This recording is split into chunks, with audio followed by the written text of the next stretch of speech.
Convido os irmãos para abrirem a Escritura Sagrada na segunda carta do apóstolo Paulo à igreja de Corinto. Eu tenho o seguinte título para a meditação dessa noite: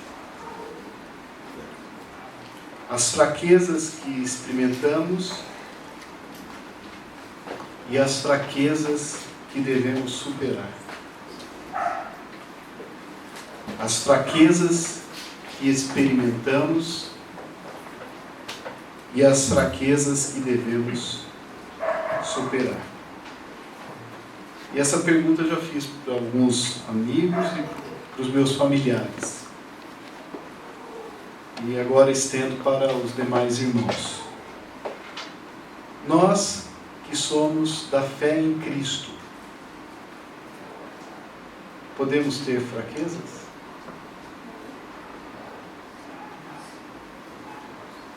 Podemos experimentá-las? Essas fraquezas podem acompanhar-nos na nossa caminhada? Antes, porém, de você dar uma resposta definitiva, é bom a gente pensar o que é a fraqueza, né? O que é essa tal de fraqueza? O próprio texto nos ajuda na afirmação que o apóstolo Paulo, movido pelo Espírito Santo, faz no verso 11, no final do verso 11, quando diz que para que também a vida de Jesus se manifeste em nossa carne mortal. Então, a fraqueza, que é uma expressão muito recorrente em Paulo, como nós veremos dentro de alguns instantes, tem a ver com essa debilidade da nossa existência. Ontem foi encontrado o corpo de um famoso ator brasileiro. E os outros atores, amigos dessa pessoa, se mostravam chocadas, porque pegas de surpresa.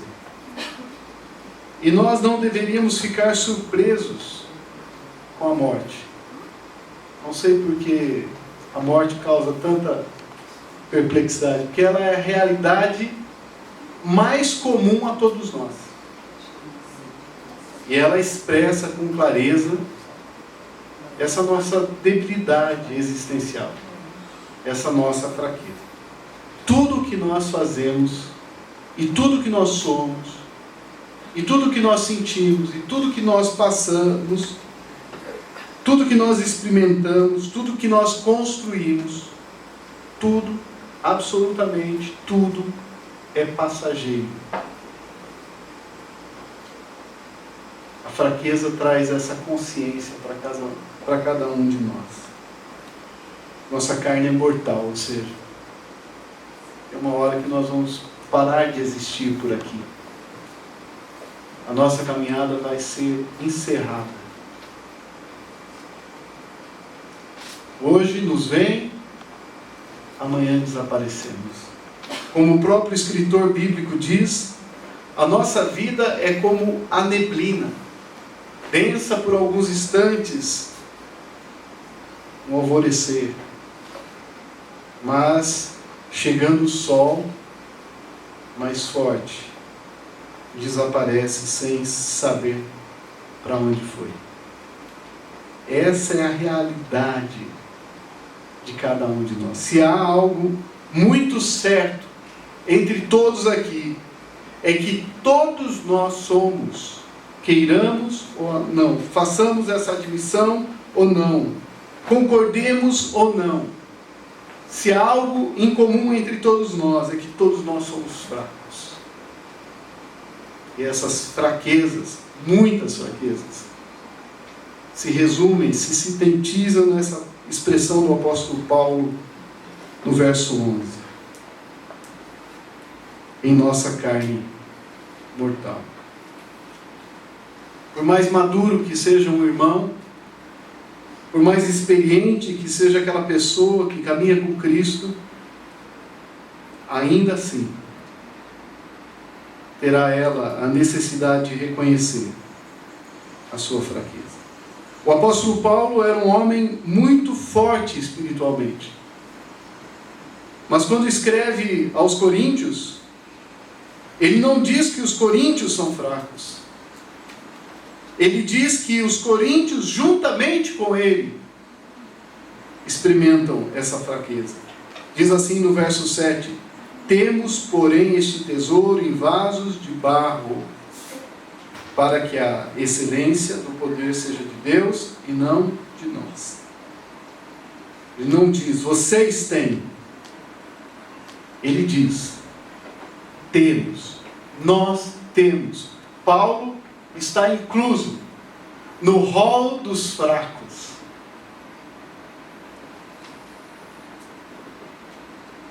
Lá em Romanos 8, 26, este mesmo apóstolo Paulo diz que o Espírito Santo nos assiste em nossa fraqueza. E portanto, quando pensamos em fraqueza, não pensamos em nada que tire o nosso valor.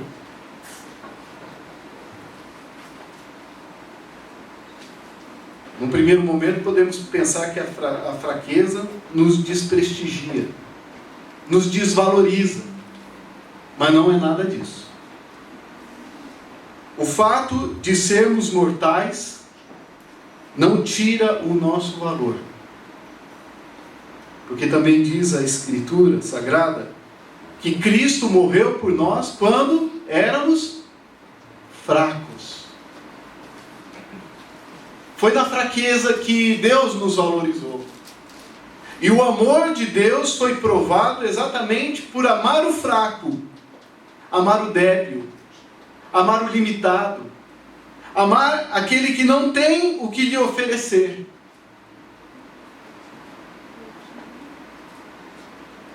A fraqueza do homem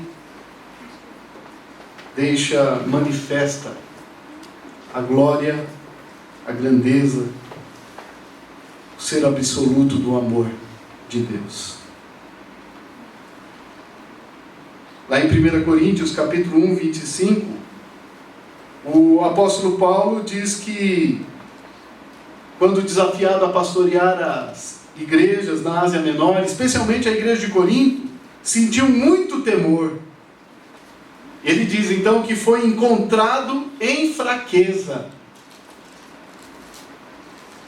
Nós que somos pastores, né, Dina? Nós experimentamos essa fraqueza dia e noite, né? Constantemente. O que fazer para abençoar a nossa igreja? O que fazer para que os membros da nossa igreja, nossas ovelhas, que estão sob o nosso cuidado, se sintam entusiasmadas a servir ao Senhor com dedicação, com firmeza? E muitas vezes nós nos sentimos assim, um tanto impotentes. Posso te incluir nesse nós? Devido à nossa fraqueza, nossas muitas limitações. E assim se sentiu e também experimentou o apóstolo Paulo. Mas, por incrível que pareça, esse mesmo apóstolo Paulo, lá em 2 Coríntios capítulo 11, verso 30, diz que a fraqueza que ele experimentou foi motivo de alegria. Parece uma expressão desconexa, um tanto irracional. Como que pode alguém afirmar que a alegria foi o desfecho da fraqueza? Então, quando abrimos 2 Coríntios, capítulo 12, verso 9, nós conseguimos compreender melhor o que o apóstolo Paulo está dizendo. Porque ele carregava com si, provavelmente, uma enfermidade. Ele a chamou de espinho na carne. E ele orava com firmeza, orava com propósito, orava com determinação, orava com fé, orava com confiança. E ele pedia ao Senhor que houvesse o livramento daquele espinho na carne, porque o espinho o incomodava de dia e noite, e o espinho o maltratava, o humilhava. E Deus então lhe deu uma resposta. Ele não ficou desamparado. A sua súplica foi ouvida. Sua oração foi respondida, não como ele queria, não como ele desejava, não como almejava o seu coração, mas Deus se fez presente, dizendo-lhe, revelando-lhe ao coração: Paulo, meu querido filho, te dou mais do que a cura dessa enfermidade. Te dou a minha graça. E a minha graça é mais do que suficiente, porque o meu poder se aperfeiçoa na tua fraqueza. O meu poder age melhor quando você é fraco. O meu poder se expande, se arraiga, o meu poder se manifesta de uma forma mais profunda na tua fraqueza. Na tua fraqueza, você se abre diante de mim, você derrama o seu coração diante de mim, você se humilha diante de mim, você se entrega a mim. É na fraqueza que você percebe que você precisa de mim. E é por isso que ele diz que a fraqueza acaba se tornando motivo de alegria. É por isso que ele diz lá em Romanos capítulo 5, que ele é capaz de gloriar-se nas tribulações, porque a tribulação que produz e manifesta essas fraquezas, também produz esperança e perseverança. Nós não queremos experimentar a fraqueza, mas são as nossas fraquezas, irmãos, que comovem o coração de Deus demasiadamente, a ponto dele dispor-se a experimentá-las. Lá em Hebreus capítulo 4, no verso 15, nós encontramos essa palavra: porque não temos sumo sacerdote que não possa compadecer-se das nossas fraquezas. Antes foi ele tentado em todas as coisas, a nossa semelhança, mas sem pecado. Este é o nosso Deus, um Deus que fala assim e age assim: tomo para mim as tuas fraquezas. As suas fraquezas não são só suas, são agora minhas. É um Deus que é capaz de falar: tenho fome, tenho sede. Um Deus que é capaz de revelar: tenho medo, tenho tristeza ao extremo. É um Deus que também sente o esvaziamento do ser humano. Tenho solidão. Deus meu, por que me desamparaste? Sinto-me sozinho, sinto-me abandonado. Fraquezas e mais fraquezas, de modo que nós precisamos estar conscientes que as fraquezas não são necessariamente pecaminosas.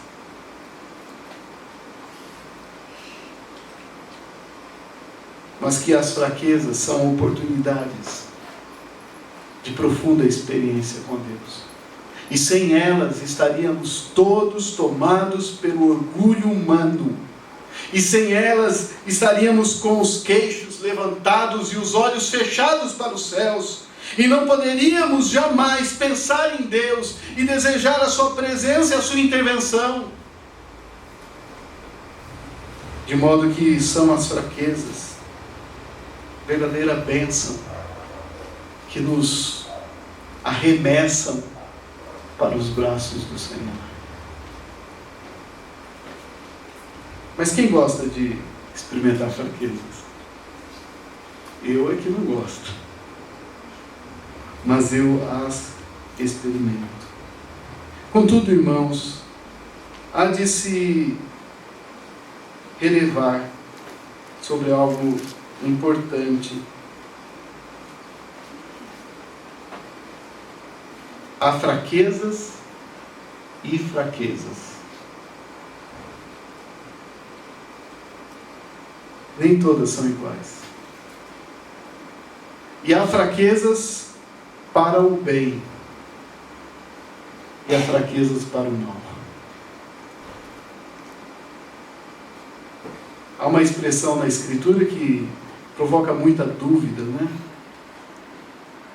Há aquele pecado não é para a morte, e há o pecado que é para a morte. Há um pecado que não é para a condenação, mas há o pecado que é para a condenação. E fazendo uma analogia, podemos também afirmar: há fraquezas que se transformam em grande oportunidade de aprofundamento da comunhão com Deus. Mas há fraquezas perigosas, das quais nós podemos e devemos nos desfazer delas. Não que elas não se aproximem de nós, não que elas não nos cerquem. Sim, elas estarão sempre diante dos nossos olhos e no meio do nosso caminho. Como dizia o poeta, havia uma pedra no caminho, mas as pedras podem ser removidas. Entre Jesus e o amigo Lázaro havia uma grande, pesada pedra. E não foi Jesus quem a removeu, quem a tirou do caminho. Muito pelo contrário, Jesus mostra que nós podemos tirar essas pedras do nosso caminho. Removam a pedra, era a ordem do Senhor Jesus. E lá foram aquelas pessoas cujos nomes sequer ficaram registrados no texto bíblico. Mas heróis da fé que foram, lá estavam, para participar da obra de Deus como cooperadores do Evangelho. Removeram a pedra para Deus fazer a obra. De modo que há fraquezas que podemos experimentar, irmãos. Mas há fraquezas que a fé, que a comunhão com Deus, que o nosso estado espiritual pede, supere, passe por cima, deixe de lado, abandone. Eu gostaria de apresentar aqui algumas fraquezas. Fraquezas que nós podemos experimentar no nosso dia a dia. Que elas venham, que elas estejam presentes. Mas há outras que nós precisamos ir além delas mesmas. Precisamos superá-las. Então vejamos, a primeira dessas fraquezas, e quero deixar claro que há muitas e muitas fraquezas, não poderíamos e não teríamos condição de tempo de enumerá-las aqui nessa hora de mensagem, de sermão, de querigma, de estímulo para a fé. São apenas alguns exemplos no meio de uma multidão. Mateus capítulo 26, verso 41. Jesus no jardim do Getsemane, na hora decisiva, no momento crucial. E dizia o Senhor Jesus aos que o acompanhavam: vigiai e orai para que não entreis em tentação. O espírito, na verdade, está pronto, mas a carne é fraca. Jesus estava falando da humanidade, sim. Jesus estava falando dos seus amigos, sim. Mas Jesus também estava falando de si mesmo. Ele estava experimentando essa fraqueza nos seus últimos estágios, da forma mais densa e profunda. É por isso que um pouco antes, no verso 38, é revelado, Jesus também disse aos seus amigos, aos seus discípulos: a minha alma está profundamente triste até a morte. Ficai aqui, vigiai comigo. Então manifesta-se na pessoa de Jesus a tristeza. E eu pergunto aos irmãos, por que Jesus estava tão triste? A resposta é por causa do medo. O medo do Calvário o medo das caveiras, o medo das aves de rapina, o medo dos insultos, o medo do vitupério, o medo do vexame, o medo da vergonha, o medo da dor extrema, o medo da morte. E por isso, a alma de Jesus foi absolutamente contaminada pela tristeza, a ponto dele suar gotas de sangue. Sim, irmãos, podemos experimentar a fraqueza do medo, mas vejam como termina esse episódio no Getsemane. Verso 46 diz assim: palavra do Senhor Jesus aos seus discípulos: levantai-vos, vamos, eis que o traidor se aproxima.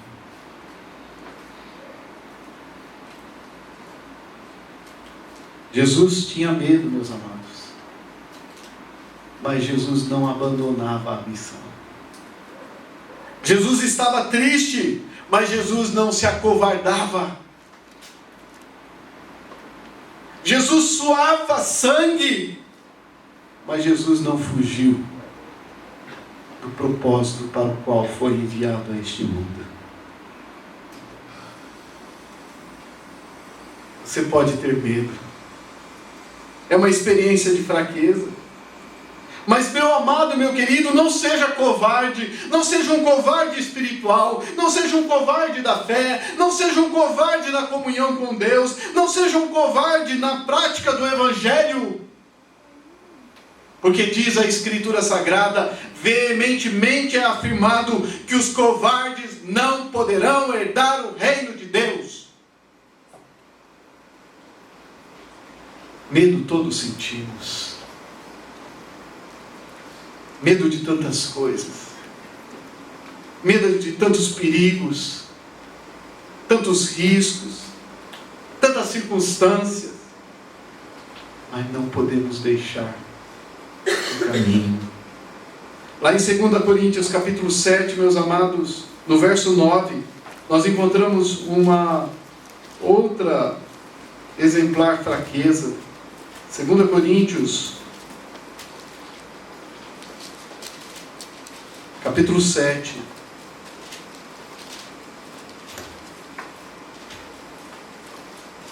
verso 9, diz assim: e agora me alegro, não porque fostes contristados, mas porque fostes contristados para arrependimento, pois fostes contristados segundo Deus, para que de nossa parte nenhum dano sofresseis. Porque a tristeza segundo Deus produz arrependimento para a salvação, que a ninguém traz pesar, mas a tristeza do mundo produz morte. Olha a tristeza aí novamente. E qual a razão dessa tristeza manifesta nessa palavra do apóstolo Paulo? Dessa vez não é o medo, mas é o reconhecimento do erro, também chamado de arrependimento. Nós devemos experimentar essa fraqueza, a tristeza do reconhecimento do erro. Quem não o faz está no caminho inverso do Evangelho. Contudo, meus amados, diz aqui a Escritura Sagrada que o reconhecimento do erro não gera sentimento de culpa, mas sim renovação da mente e do comportamento. A culpa nos instala definitivamente no erro. Eu sou assim e não tem jeito, diz o culpado. Mas o arrependido não. O arrependido clama: Senhor, dá-me forças para eu sair desse estado em que me encontro. Diz o salmista que a vida dele estava atolada na lama do pecado, na lama dos erros, na lama das atitudes destrutivas. Contudo, ele também diz: esperei confiantemente pelo Senhor, e Ele se inclinou para mim. tirou-me do lamaçal e me colocou os pés sobre uma rocha e me fez cantar hinos de louvor. A fraqueza do arrependimento nos muda de lugar, nos transfere de estado, mas o da culpa e do pesar não. Ela nos lança nesse poço profundo do erro e do pecado. Lá em Efésios capítulo 4, meus irmãos, nós temos uma outra fraqueza. Efésios capítulo 4, versos 26 e 27 dizem assim: irai-vos e não pequeis, não se ponha o sol sobre a vossa ira, nem deis lugar ao diabo. Quem aí já experimentou a fraqueza da raiva? E quem uma vez enfrentando a fraqueza da raiva, já ouviu um irmão falar: não, você é um crente, você não pode sentir raiva? Eu fico muito preocupado, reverendo Dida, quando pastores, líderes de igreja querem desumanizar os seres humanos criados por Deus. É uma coisa absurda, né? O que o legalismo religioso faz. Achar que alguém pode passar por esse mundo sem sentir a fraqueza da raiva, da ira, da fúria. Não é isso que nos ensina a Escritura Sagrada. Jesus, o nosso Salvador, o nosso Senhor, viveu nesse mundo sem pecado. E Ele, melhor do que qualquer um de nós aqui, pode falar a respeito da ira. Jesus passou por esse mundo e sentiu muita raiva. Ele foi capaz de entrar num templo, pegar um instrumento de violência e sair espancando as pessoas e chutando as barraquinhas. Era muita raiva. E ele afirmou que aquele estado de coisas o levava à ira. E a ira o consumia. Agora vejam, meus amados, como que é sutil o pecado. Vem a religião dos legalistas e diz: não, nós não podemos sentir raiva, e nos tornamos desumanos. E nos alienamos da verdade, da realidade existencial. Mas vem os liberais da fé para dizer: não, é normal ter raiva.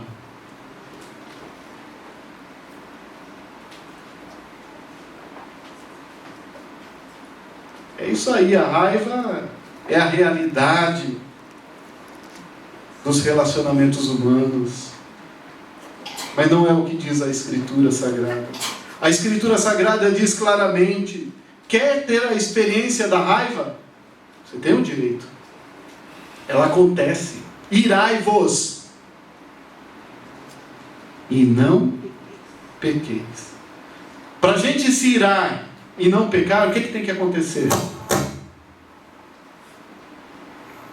A resposta está na sequência do texto.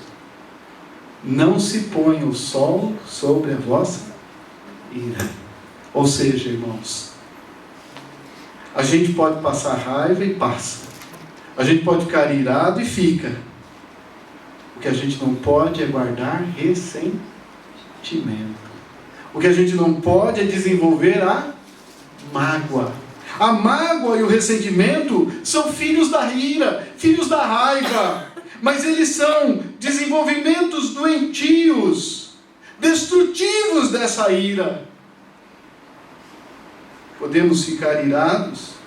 Essas são fraquezas que podemos experimentar. Podemos ficar ressentidos e magoados. Essas são fraquezas que devemos superar. Se alguém aqui tem raiva, que nessa noite, que nessa hora de culto, haja uma grande transformação. Se alguém aqui tem ressentimento e mágoa, que seja libertado nessa hora. Você quer destruir o teu inimigo? Perdoe. E seu inimigo vai deixar de existir na mesma hora. Perdão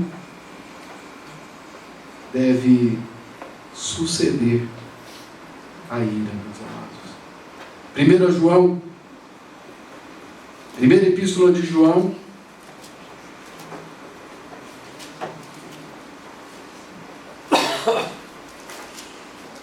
capítulo 8, capítulo 1, 1 João, capítulo 1,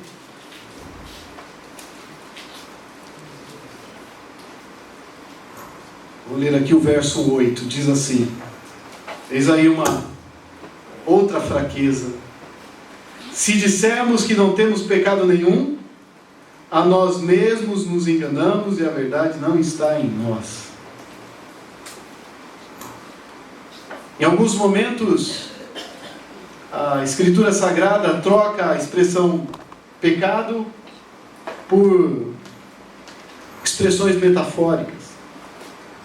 Uma delas é tropeçar. O pecado é comparado a um tropeço. Eu não estou aqui fazendo apologia do pecado. Por favor, irmãos. Mas a Escritura Sagrada está dizendo que nós, fracos que somos sim pecadores e tropeçamos. E quem aqui tiver a ousadia de afirmar que não tropeça, terá de ser tido como mentiroso. Se dissermos que não temos pecado nenhum, a nós mesmos nos enganamos. Mas vai além disso. Verso 10. Se dissermos que não temos cometido pecado, fazemo-lo mentiroso e a sua palavra está em nós, não está em nós. Ou seja, fazemos Deus de mentiroso. E assim mentimos. Meus amados e queridos irmãos, eis uma fraqueza que nos acompanha todos os dias, tropeçar. Mas a Escritura Sagrada não para aí. Retorne um pouquinho, no mesmo capítulo da primeira epístola de João que acabamos de ler. Vamos ver o que diz o verso 5. Ora, a mensagem que da parte dele temos ouvido e vos anunciamos é esta, que Deus é luz e não há nele treva nenhuma. Se dissermos que mantemos comunhão com ele e andamos nas trevas, mentimos e não praticamos a verdade. E queremos chamar essa experiência de andar nas trevas de rastejar.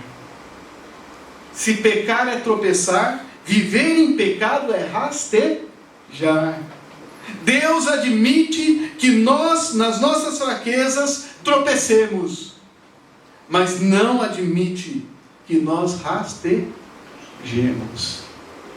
Se tem alguém aí que está vivendo perpetuamente no pecado, eis a oportunidade de uma reviravolta na sua vida.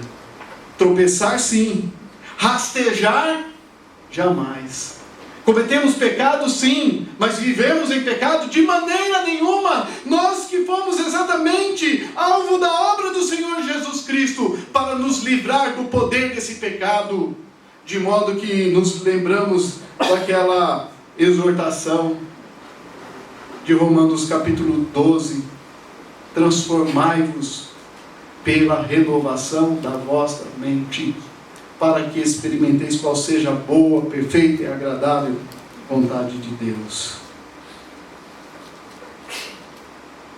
Meus queridos e amados, estamos chegando ao final dessa meditação e poderíamos, como dissemos, falar de muitas e muitas e muitas fraquezas. Podemos ter dúvidas? Sim. Podemos ser incrédulos?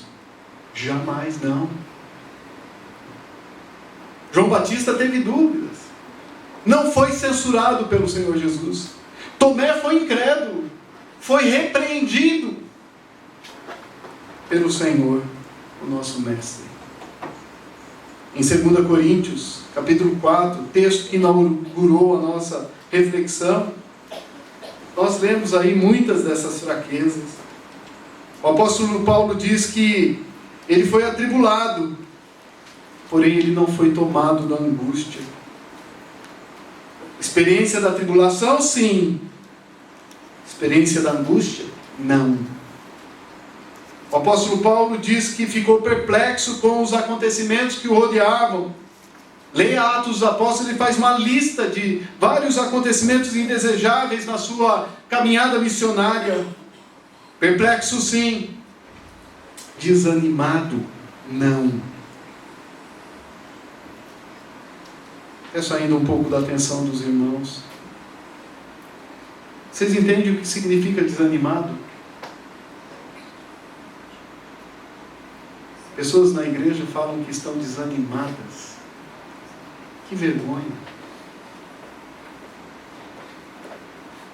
É vergonhoso, irmãos. Sinto-me envergonhado com esse tipo de comportamento. Vocês sabem o que significa desanimado?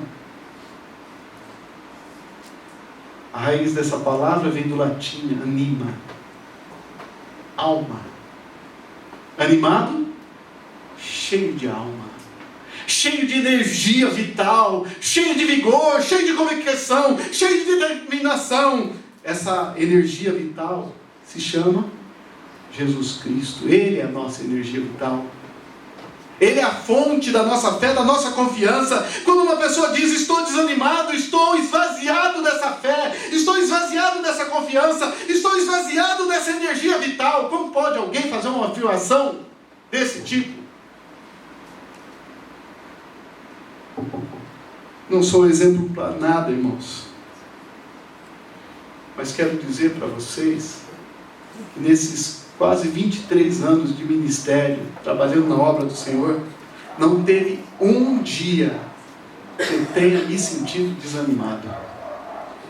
E se eu, que sou fraquíssimo, fui capaz de manter-me animado em todos esses anos, isso também pode acontecer com você. Naquilo que eu não sou exemplo, os irmãos me perdoem. Mas vocês nunca vão me ouvir dizer que eu estou desanimado. Eu não estou desanimado. Ivone, minha esposa, você já me ouviu falando que eu estou desanimado? Você já viu eu me entregando diante das dificuldades que nós enfrentamos? Sabe por que eu não posso ficar desanimado, meu amado? Sabe por que você não pode ficar desanimado? Porque Cristo não te abandona. Ele está sempre com você. Por mais fraco que você seja, por mais dificuldades que você enfrenta, por mais limitadas que sejam as suas atitudes, Ele está sempre com você. Estarei com vocês até a consumação do século, disse o Senhor Jesus, e a palavra dele não pode mentir. Peço aos irmãos que, se há alguém aqui que andou usando essa expressão, abandone-a. Diga assim, como diz a palavra: estou perplexo, estou confuso, não estou entendendo direito as coisas que me rodeiam. Mas desanimado? Desanimados, não, não, não. Como a gente cantava, né? Antigamente. Perseguidos, porém não desamparados. Abatidos, porém não destruídos. Abatimento assim. E muito. Às vezes são os próprios irmãos que provocam esse abatimento. É assim, Dina. Às vezes o irmão, ao invés de levantar a gente, derruba a gente. A gente tropeça e cai. Mas lá está o Senhor Jesus, estendendo a mão e levantando a gente. Abraão foi fraco, se juntou com uma tal de Agar, mas ainda assim Deus lhe deu Isaque. Moisés foi fraco, sentiu a angústia do deserto, mas Deus moveu o seu coração com a força das águas que brotavam da rocha. Jacó foi fraco, enganou o seu irmão, mas Deus o amparou com uma escada que ligava a terra ao céu. Elias foi fraco, pediu a morte, entrou em depressão. Odiava aquela mulher poderosa, meretriz, que lhe causava tantos males, Jezabel. Mas Deus lhe enviou um pássaro na caverna para matar a sua fome. Davi de tantos acertos, mas Davi de tantos erros, de tantos tropeços, de tantos equívocos, desejou a mulher do próximo, dela se apossou, experimentou o castigo divino, mas Deus lhe deu como filho o homem mais sábio da terra. Jó, a sua confusão mental, viu Deus dar-lhe resposta com a sua revelação máxima, a ponto de afirmar: antes eu te conhecia de ouvir falar, agora os meus olhos te veem, te contemplam. Pedro, não foi um, não foram duas, foram três expressões de negação, mas lá estava Jesus no lago para encher as redes de novo e devolver-lhe a alegria e a oportunidade de seguir a fé. Que Deus nos ajude nessa dura e difícil tarefa de experimentar as fraquezas, mas somente aquelas que nos lançam aos pés do Senhor Jesus. Que seja assim, para a glória de Deus. Amém.